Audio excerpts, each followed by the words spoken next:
दोस्तों गजा जल रहा है और दुनिया के मुसलमान अब चुप नहीं बैठने वाले हैं, ये साफ हो गया है। पाकिस्तान में केएफसी को आग लगा दी गई है दोस्तों।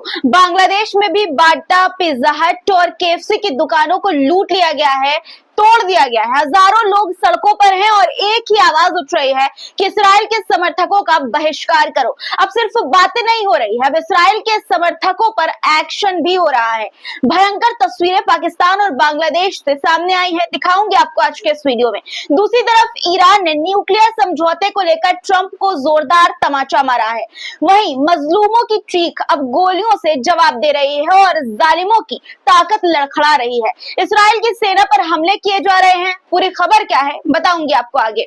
अमेरिका कैसे यमन के जाल में फंस गया है और चीन का क्यों डर सता रहा है अमेरिका को, ट्रंप को, यह भी आपको बताऊंगी। जिस इस्राएल को अमेरिका आंखों का तारा बनाकर बैठा था, अब उसी इस्राएल से अमेरिका के लोग मुंह मोड़ने लगे हैं। क्यों, यह भी आपको पूरी वजह इसकी बताऊंगी, इसलिए पूरा वीडियो अंत तक देखिएगा। बहुत कुछ खास चुन चुन के आपके लिए आज के इस वीडियो में लेकर आई हूं, इसलिए दोस्तों बिना स्किप किए वीडियो देखिएगा और आपसे गुजारिश है कि लाइक सबसे पहले कर दिया करिए। चलिए अब शुरू करते हैं वीडियो। द लाइव टीवी, सच सबसे आगे। आदाब दोस्तों, मेरा नाम है मिसबा खान और आप मुझे द लाइव टीवी पर देख रहे हैं। पाकिस्तान में गजा में हो रही हिंसा के खिलाफ जबरदस्त प्रदर्शन हुआ है। प्रदर्शनकारियों ने कराची में केएफसी की एक ब्रांच में आग लगा दी। सबसे पहले मैं आपको बिना देर किए हंगामे की एक तस्वीरें दिखाना चाहती हूँ जो सामने आई है। देखिए आपकी स्क्रीन पर तस्वीर देख सकते हैं आप वीडियो में दोस्तों कि रात के अंधेरे में यानी रात के वक्त किस तरह से केएफसी के आउटलेट में आग लगा दी गई, आग के हवाले कर दी गई और लोग सड़कों पर उतर के हजारों की संख्या में लोग यहाँ पर नजर आ रहे हैं और नारेबाजी भी कर रहे हैं।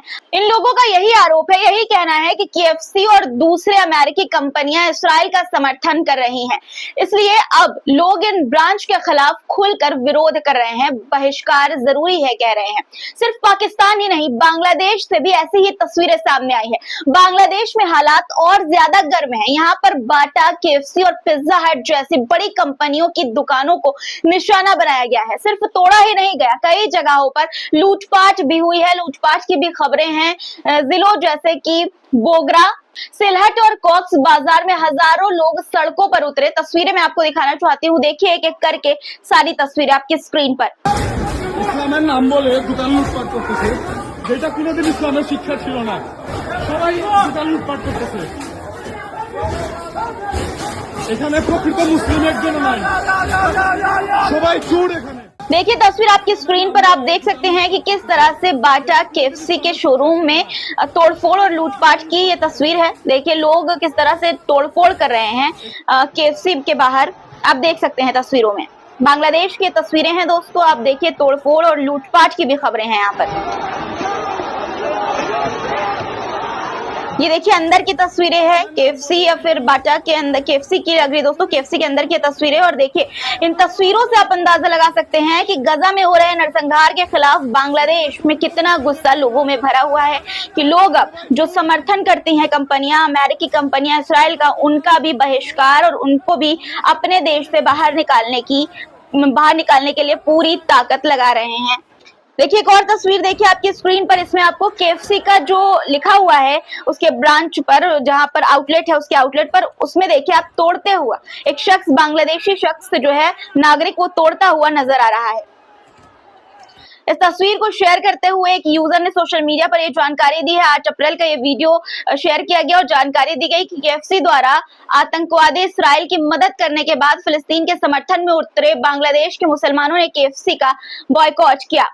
एक और दोस्तों न्यूज प्लेटफॉर्म है ये, यहाँ पर भी देखिए वीडियो शेयर किया गया है तोड़फोड़ का, और शेयर करते हुए जानकारी दी गई है कि बांग्लादेश में देश भर में इस्राएल का विरोध प्रदर्शन हुआ। इस्राएल के खिलाफ हजारों की संख्या में सड़क पर उतरे लोगों ने गजा में इस्राएली हमलों की निंदा करते हुए नारेबाजी की। इस दौरान भीड़ ने बाटा के शोरूम को लूटा भी, यानी लूट की वहां पर। तस्वीरों से आप अंदाजा लगा सकते हैं कि किस तरह के हालात बांग्लादेश और पाकिस्तान में इस वक्त इस्राएल के खिलाफ बने हुए हैं कि कंपनियों को भी अब निशाना बनाया जा रहा है। हजारों लोग एक साथ मार्च निकाल रहे हैं, हाथों में प्लेकार्ड्स हैं, जुबान पर नारे हैं कि इस्राएल के हमले बंद करो। बांग्लादेश में हालात काबू से बाहर है, पुलिस के लिए भीड़ को रोक पाना मुश्किल हो गया है। प्रदर्शनकारी कहते हैं कि जो भी इस्राएल का साथ देगा उसे छोड़ा नहीं जाएगा। अब मल्टीनेशनल कंपनियों की मुश्किलें यहाँ पर बांग्लादेश और पाकिस्तान में बढ़ रही है दोस्तों। ये सिर्फ बांग्लादेश या पाकिस्तान की कहानी नहीं है, ये हर उस इंसान की आवाज है जो इंसाफ चाहता है, जो गजा में बच्चों की लाशें देखकर खामोश नहीं रह सकता है। एक तरफ ये सब और दूसरी तरफ इस्राएल की सेना को भी सबक सिखाया जा रहा है दोस्तों। गजा के शुजाइया इलाके में फिलिस्तीनी फाइटर्स जो हैं उन्होंने इस्राएली सेना पर जोरदार हमला किया है। उन्होंने इस्राएल के टैंक के पास बम प्लांट किया और जैसे ही टैंक पास आया जोरदार धमाके ने उड़ा दिया उसे। यह हमला उस वक्त हुआ जब इस्राएली सेना इलाके में घुसपैठ कर रही थी। दूसरी तरफ इस्राएल का फाइटर जेट लेबनान में गिर गया। जी हाँ, इस्राएली प्रेस टीवी की खबर है कि इस्राएली मिलिट्री ने खुद ही ऐलान किया है कि उनका एक फाइटर जेट लेबनान में क्रैश हो गया है। जेट क्रैश कैसे हुआ, क्या हमला हुआ उस पर या तकनीकी खराबी थी, इसकी पूरी जानकारी अभी सामने नहीं आई है, लेकिन ये घटना ऐसे वक्त पर हुई है जब इस्राएल और लेबनान के बीच तनाव बहुत ज्यादा है। इस्राएल लेबनान पर हमले लगातार कर रहा है, सीज फायर के बाद भी उसने सीज फायर तोड़ा और हमले जारी रखे हुए हैं दोस्तों। अब बात ईरान की करते हैं दोस्तों। ट्रंप इस्राएल से न्यूक्लियर समझौते पर सीधी बातचीत की बात कर रहे थे कल तक, और अब ईरान के राष्ट्रपति मसूद पेजेस्कियन ने साफ ये कहा है कि साफ कर दिया है कि उनका देश अपने न्यूक्लियर प्रोग्राम यानी कि जो परमाणु प्रोग्राम है उस पर किसी भी हाल में समझौता नहीं करेगा। जी हाँ, उन्होंने साफ साफ शब्दों में ये कह दिया है कि हम अपने न्यूक्लियर प्रोग्राम पर समझौता नहीं करेंगे अमेरिका के साथ। ईरान के राष्ट्रपति पेजेस्कियन ने साफ साफ ये कह दिया और उन्होंने अमेरिका की सैन्य धमकियों को भी ठुकरा दिया है और कहा कि ईरान ना पीछे हटेगा और ना ही झुकेगा। हमारी परमाणु उपलब्धियां हमारी ताकत है और इन्हें कोई छीन नहीं सकता। धमकी से डरने वाले नहीं हैं हम। अब अमेरिका और चीन पर आते हैं दोस्तों।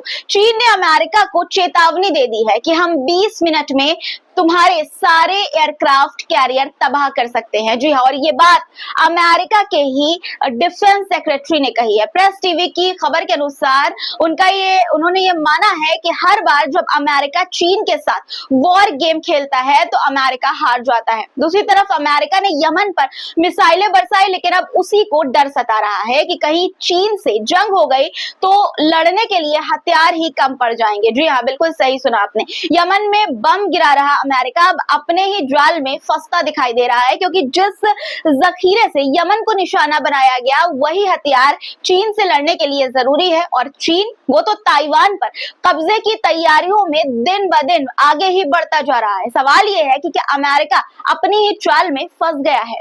दरअसल अमेरिका इस वक्त दो बड़ी चुनौतियों में फंसा हुआ है दोस्तों। एक तरफ यमन, दूसरी तरफ चीन। पिछले महीने अमेरिका ने यमन में जबरदस्त हवाई और नेवी हमला शुरू कर दिया था। यमन के हुती लड़ाकों के खिलाफ टॉम हॉक मिसाइलें चलाई, ड्रोन हमले किए। रिपोर्ट्स के मुताबिक सिर्फ 3 हफ्ते में अमेरिका ने करीब $200 मिलियन यानी कि 1600 करोड़ रुपए के हथियार खर्च कर दिए। लेकिन यह तो बस शुरुआत थी। पूरा ऑपरेशन की लागत $1 बिलियन यानी कि 8300 करोड़ रुपए से भी ज्यादा पहुंच गई है।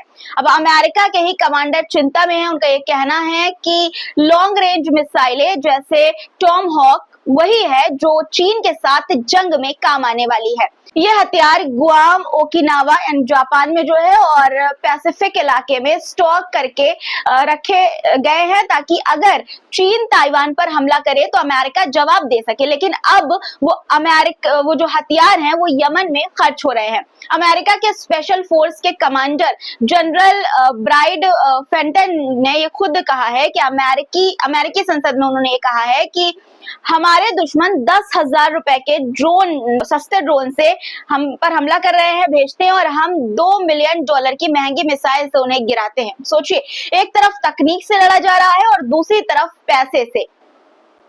अब अमेरिका की टेंशन बढ़ रही है और टेंशन बढ़ाने वाली बात ही है दोस्तों, क्योंकि एक तरफ अमेरिका यमन में हमले कर रहा है और दूसरी तरफ चीन लगातार ताइवान के आसपास अपनी मिलिट्री एक्टिविटी जो है वो बढ़ा रहा है। हलचल उसकी बढ़ रही है। हाल ही में चीन ने बड़े स्तर पर वॉर गेम्स किए और ताइवान को घेरे में लेने की कोशिश की है। अमेरिकी इंटेलिजेंस की रिपोर्ट भी चेतावनी दे चुकी है कि चीन न सिर्फ ताइवान पर कब्जे की ताक में है, बल्कि अमेरिका की साइबर सिक्योरिटी और स्पेस एसेट्स को भी निशाना बना सकता है। अब सवाल उठता है कि क्या अमेरिका ने यमन में बम गिराकर खुद की तैयारी कमजोर कर दी है? क्या चीन इस मौके का फायदा उठाएगा और क्या आने वाले वक्त में दुनिया एक और बड़ी जंग की तरफ बढ़ रही है? जवाब फिलहाल किसी के पास नहीं है, लेकिन हालात बहुत कुछ कह रहे हैं। दोस्तों, आपकी क्या राय है इस पर कमेंट में जरूर लिखिएगा। अब अगली खबर पर आते हैं। चीन ने अपने नागरिकों को चेतावनी दी है कि अगर आप अमेरिका जा रहे हैं तो संभल कर जाएं।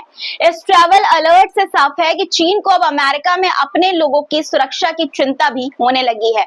अब ब्रिटेन की बात करते हैं। दोस्तों, ब्रिटेन की संसद में आवाज उठी है कि इस्राएली राजदूत को निकालो। जी हाँ, ब्रिटेन की सांसद ज़हरा सुल्तान ने यह कहा है कि इस्राएली राजदूत को देश से बाहर करो। ये मांग अब दुनिया भर में तेज हो रही है, क्योंकि इस्राइल पर लगातार मानवाधिकार उल्लंघन का जो है और गजा में बमबारी के आरोप लगातार लग रहे हैं। कई देश अब इस्राइल के खिलाफ सख्त रवैया अपनाने की भी बात कर रहे हैं। वहीं जिस इस्राइल को अमेरिका आंखों का तारा बनाकर बैठा था अब तक, अब उसी इस्राइल से अमेरिका के लोग मुंह मोड़ रहे हैं। क्यों? क्योंकि अब झूठ ज्यादा देर तक नहीं टिक पा रहा है। दोस्तों, गजा में हो रहा कत्लेआम और नेतन्याहू की युद्ध की भूख ने अमेरिका के लोगों के दिलों में भी शक पैदा कर दिया है और ताजा सर्वे ये बताता है कि अमेरिका का भरोसा अब टूटने लगा है। क्या ये इस्राइल की सबसे बड़ी हार है? चलिए आपको बताती हूँ कि रिपोर्ट क्या कहती है, सर्वे क्या कहता है। अमेरिका में मशहूर रिसर्च संस्था है प्यू रिसर्च सेंटर, उसने मार्च 2025 में एक सर्वे किया।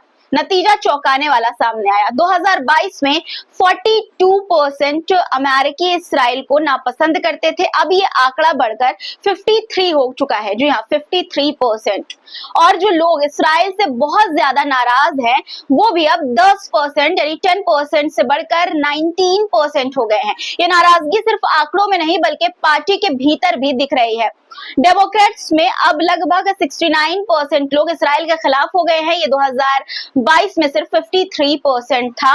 और हैरानी की बात यह है कि रिपब्लिकन पार्टी में के जो युवा हैं, जो पहले इस्राइल को सपोर्ट करते थे, अब 50% तक लोग इस्राइल के खिलाफ हो गए हैं। अमेरिकियों की गजा युद्ध में अब दिलचस्पी भी घट रही है। जनवरी 2024 में 65% लोग इसे व्यक्तिगत तौर पर जरूरी मानते थे और अब ये घटकर 54% रह गया है। और जो इसे अमेरिका के राष्ट्रीय हित से जोड़ते थे, वो भी अब 75% से गिरकर 66% पर आ गए हैं। मतलब साफ है, अमेरिका थक गया है और अब वो इस जंग को सही नहीं मानता है। अमेरिका के लोग जो है इस जंग को सही नहीं मानते। डोनाल्ड ट्रंप का इस्राइल प्रेम भी अब अमेरिका को खटकने लगा है, अमेरिका के लोगों को खटकने लगा है।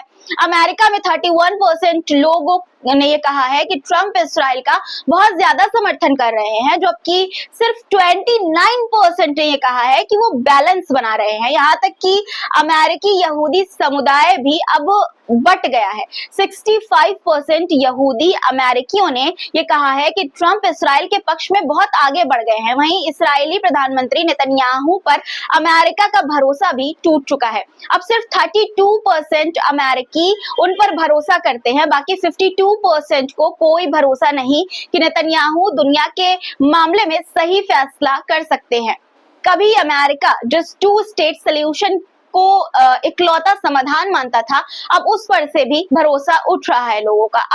अब सिर्फ जो है अमेरिका के सिर्फ 46% लोग ये मानते हैं कि इस्राइल और एक स्वतंत्र फिलिस्तीनी देश साथ रह सकते हैं। पिछले साल ये आंकड़ा 52% था। मतलब ये कि अमेरिका अब ये भी सोचने लगा है कि शांति के नाम पर सालों से बेची जा रही ये स्कीम भी झूठी हो सकती है। दोस्तों, आज के लिए फिलहाल इतना ही। आज की खबरों पर आपकी क्या राय है कमेंट में जरूर लिखिएगा। चैनल को सब्सक्राइब नहीं किया है तो फटाफट कर लीजिए, लाइक बटन प्रेस करके जाइएगा। और दोस्तों, आप लोग शेयर नहीं करते हैं वीडियो को, यही शिकायत है मेरी आपसे।